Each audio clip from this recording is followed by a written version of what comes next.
স্বামী বিবেকানন্দের জন্মদিবসে বিজেপি পশ্চিম কাটিগড়া মণ্ডল কমিটি এবং দিগরখাল সমাজ উন্নয়ন সংস্থার যৌথ উদ্যোগে জাতীয় যুব দিবস হিসেবে পালন করা হয়। শুক্রবার দিগরখালে সমিতির প্রতিকৃতিতে পুষ্পার্ঘ্য এবং প্রদীপ প্রজ্বলনের মাধ্যমে অনুষ্ঠানের সূচনা করেন মণ্ডল সভাপতি সুব্রত চক্রবর্তী।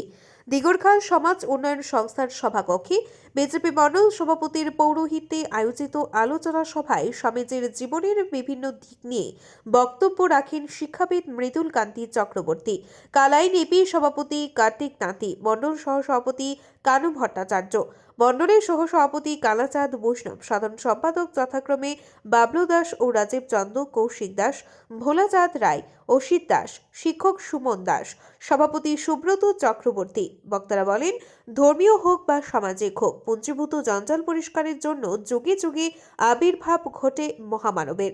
ভারতে যে কজন সমাজ সংস্কারকের আবির্ভাব ঘটেছে তাদের মধ্যে স্বামীজি অন্যতম।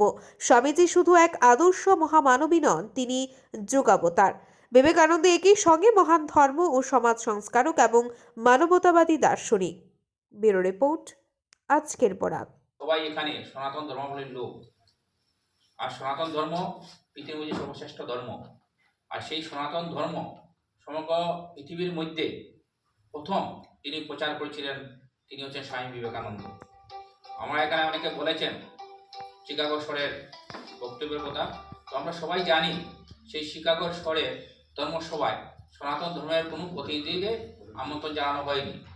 স্বামী বিবেকানন্দ বিনা আমন্ত্রণে সেখানে হাজির হয়েছিলেন, আর সেই ধর্মসভায় সনাতন ধর্ম নিয়ে উনি দিনের পর দিন বক্তব্য রেখেছিলেন। প্রথম উনি কোনো বক্তব্য রাখার সুযোগই পাননি, পরবর্তী সময়ে কষ্ট স্বীকার করে উনি সেই সুযোগ পেয়েছিলেন। আর তার পরবর্তীতে আমরা লক্ষ্য করেছি সমগ্র বিশ্ববাসী ওনাকে কীভাবে মেনে নিয়েছিল।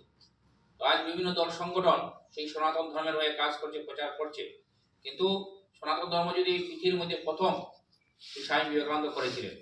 তো আমরা অনেকে বলেছেন স্বামী বিবেকানন্দের শুধু 12ই জানুয়ারি জন্মদিন জাতীয় যুব দিবস হিসাবে পালন করলেই চলবে না। আমরা জীবনের প্রতিটি মুহূর্তে, যদি চলার মুহূর্তে স্বামী বিবেকানন্দের যেগুলা বাণী, স্বামী বিবেকানন্দের অনেক বাণী রয়েছে, অনেক বই রয়েছে, সেইগুলা যদি আমাদের ব্যক্তিগত জীবনে আমরা সেই বাণীগুলা অনুসরণ করি, আমরা সেইগুলা ওনার বইগুলা পাঠ করি, তাহলে আমাদের জীবনে অনেক উন্নতি হবে, আমরা সমাজকে অনেক পরিবর্তন করতে পারব। যেমন স্বামীজি এখানে দাদা বলেছেন, স্বামীজি একটা কথা বলেছেন যে জীবে প্রেম করে যেইজন সেইজন সবই সেই ঈশ্বর, অর্থাৎ মানব সেবাই ঈশ্বর সেবা। আমরা যদি সত্যিকারই মানব সেবা করতে পারি, ওটাই হচ্ছে ঈশ্বর সেবা। আমরা শুধু মন্দিরে গেলাম, আমরা পূজা করলাম, আর আমরা আমাদের মাকে বা আমাদের সমাজকে আমরা মানব সমাজকে আমরা কোনো কিছু করলাম, তা হবে না।